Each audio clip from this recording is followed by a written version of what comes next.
മോഹൻലാലിന്റെ super hit ചിത്രമായ ചോട്ടാ Mumbai re റിലീസിന് ഒരുങ്ങുകയാണ്. നടന്റെ ജന്മദിനമായ മെയ് 21-നാണ് ചിത്രം വീണ്ടും തിയേറ്ററിലെത്തുക. ചിത്രത്തിന്റെ റീ റിലീസ് കുറിച്ച് നേരത്തെ റിപ്പോർട്ട് വന്നെങ്കിലും ഇപ്പോൾ ഇക്കാര്യത്തിൽ അനങ്കേയപാത്രയുടെ ഭാഗത്തു നിന്ന് സൂചന ലഭിച്ചിരിക്കുകയാണ്. ചോട്ടാ മുംബൈയുടെ നിർമ്മാതാവ് മണിയംപിള്ള രാജുവിന്റെ മകൻ നിരഞ്ജൻ മണിയംപിള്ള രാജു ഒരു ആരാധകന് നൽകിയ മറുപടിയിലാണ് റീ റിലീസ് ഉറപ്പിച്ചെന്ന ആവേശം പടർത്തുന്നത്. മെയ് 21 ചോട്ടാ മുംബൈ റീ റിലീസ് ഉണ്ടാകുമെന്ന വാർത്ത ശരിയാണോ എന്നായിരുന്നു ഒരാൾ നിരഞ്ജനെ ടാഗ് ചെയ്ത് കമന്റിൽ ചോദിച്ചത്. ഇതിന് യെസ് എന്ന് നിരഞ്ജൻ മറുപടി നൽകുകയും ചെയ്തു. ഇതിന് പിന്നാലെ നിരവധി ടാക്കേഴ്സ് റീ റിലീസിനെക്കുറിച്ച് ട്വീറ്റ് ചെയ്തിരിക്കുന്നത്. അൻവർ റഷീദ് സംവിധാനത്തിൽ മോഹൻലാൽ വാസ്കോ ഡി ഗാമ എന്ന തലയായി തകർത്താടിയ ചിത്രമാണ് ചോട്ടാ മുംബൈ. ചിത്രത്തിലെ സീനുകളും തമാശകളും പാട്ടുകളും എന്നും ആരാധകർ ഏറെയാണ്. കൊച്ചിക്കാരെയും പാപ്പാജിയെയും ആഘോഷിച്ച ചിത്രത്തിന്റെ തിരക്കഥ രചിച്ചത് ബെന്നി പി നായരമ്പലമായിരുന്നു. രാഹുൽ രാജായിരുന്നു സംഗീത സംവിധാനം.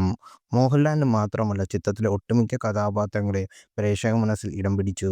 സിദ്ദീഖിന്റെ മുള്ളൻ ചന്ദ്രപ്പനും, ജഗതിയുടെ പടക്കം ബഷീറും, കലഭവൻമണിയുടെ വില്ലൻ വേഷവും, ബിജുക്കുട്ടന്റെ സുശീലനും, രാജൻ പി ദേവിന്റെ പാമ്പ് ചാക്കോച്ചിയും, ഭാവനയുടെ ലതയും തുടങ്ങി ഇന്നും ആഘോഷിക്കപ്പെടുന്ന കഥാപാത്രങ്ങളുടെ നിര വലുതാണ്. സമീപകാലത്തായി റീ റിലീസ് ചെയ്ത മോഹൻലാൽ ചിത്രങ്ങളെല്ലാം ഗംഭീര പ്രകടനമാണ് പ്രേക്ഷകരിൽ നിന്ന് നേടിയത്. സ്ഫടികം, മണിച്ചിത്രത്താഴ്, ദേവദൂതൻ എന്നീ ചിത്രങ്ങൾ കോടിക്കുലക്കമായി തിയേറ്റർ വിട്ടത്. ബർത്ത്ഡേ സ്പെഷ്യലായി എത്തുന്ന ചോട്ടാ മുംബൈക്കും റെക്കോർഡ് കാഴ്ചക്കാരെ നേടുമെന്നാണ് ആരാധക പ്രതീക്ഷ. റീ റിലീസിൽ മോഹൻലാലിന്റെ കളക്ഷൻ റെക്കോർഡുകൾ തകർക്കാൻ മലയാളത്തിൽ മറ്റാരുമില്ലെന്ന് കമന്റ് ചെയ്യുന്നവരുമുണ്ട്.